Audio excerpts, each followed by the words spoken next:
materi pembelajaran akidah akhlak mengenai adab berpakaian, berhias, perjalanan, tamu, dan menerima tamu. Sebelumnya, kita dulu klik dulu tanda subscribe, kemudian klik tanda loncengnya. Ayo kita simak. Assalamualaikum warahmatullahi wabarakatuh. Hai teman-teman. Nah, di video kali ini kami akan mencoba menjelaskan tentang adab berhias, berpakaian, Bertamu, menerima tamu, dan perjalanan. Yuk kita simak videonya.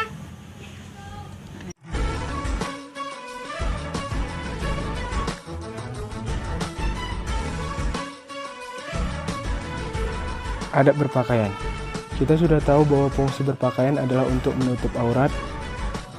Dalam berpakaian, sebaiknya disunahkan memakai pakaian yang bersih, rapi, pantas, dan serasi. Kemudian, tidak memakai pakaian ketat dan transparan. Lalu, untuk pakaian laki-laki tidak boleh menyerupai pakaian perempuan dan sebaliknya. Kemudian, menghindari berpakaian untuk menunjukkan kebenaran dan kesombongan. Lalu, disunahkan berdoa ketika memakai dan melepas pakaian.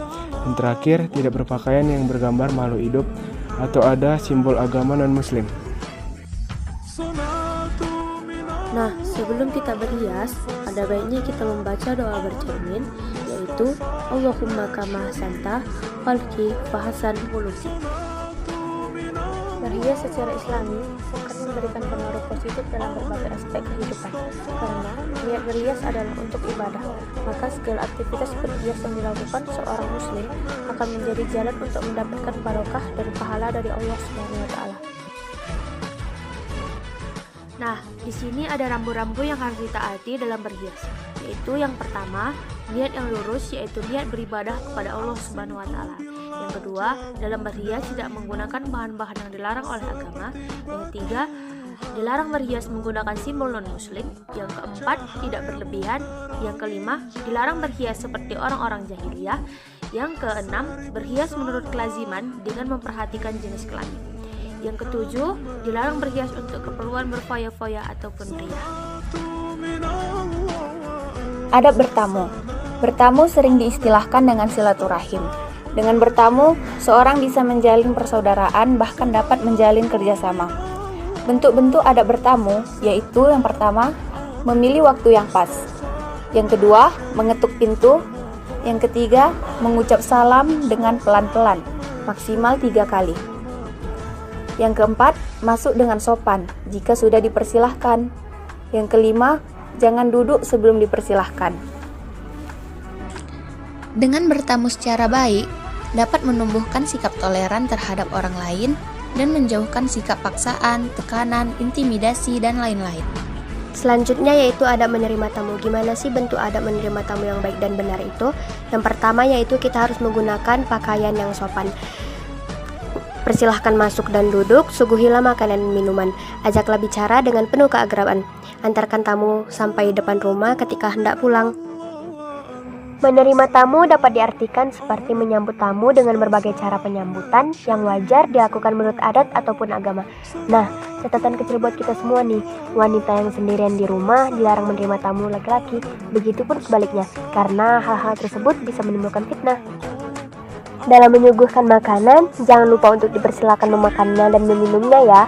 Sesungguhnya, memberi jamuan kepada tamu termasuk sunnah ataupun tradisi dari Nabi Ibrahim alaihissalam yang Allah Subhanahu wa taala perintahkan kepada Muhammad SAW dan umatnya untuk mengikuti ajaran beliau. Di sini Allah Subhanahu wa taala menceritakan kisah ini dalam Quran surah Az-Zariyat ayat 24 sampai dengan 27 sebagai pujian dan sanjungan bagi beliau. Islam mengajarkan kepada kita siapa saja yang menjadi tuan rumah agar menghormati dan memuliakan tamu dengan mengajak tamu berbicara. Namun berbicara kita harus diperhatikan juga ya. Jangan sampai perkataan kita menghardik dan mencela tamu kita.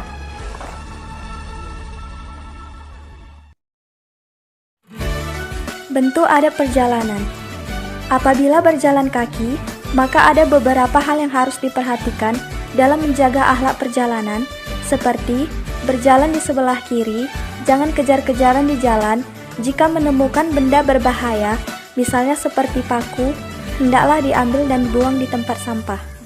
Apabila berjalan berkelompok, jangan mengganggu pengguna jalan lain.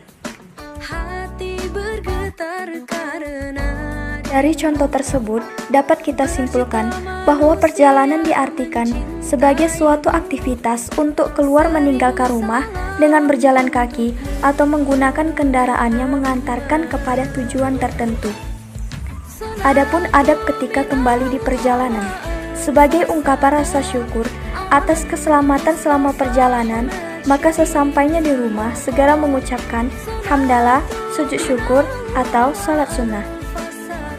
Nilai positif ada perjalanan yang dapat kita ambil yaitu dapat menghibur diri dari kesedihan dan dapat mengantarkan seseorang untuk memperoleh tambahan pengalaman.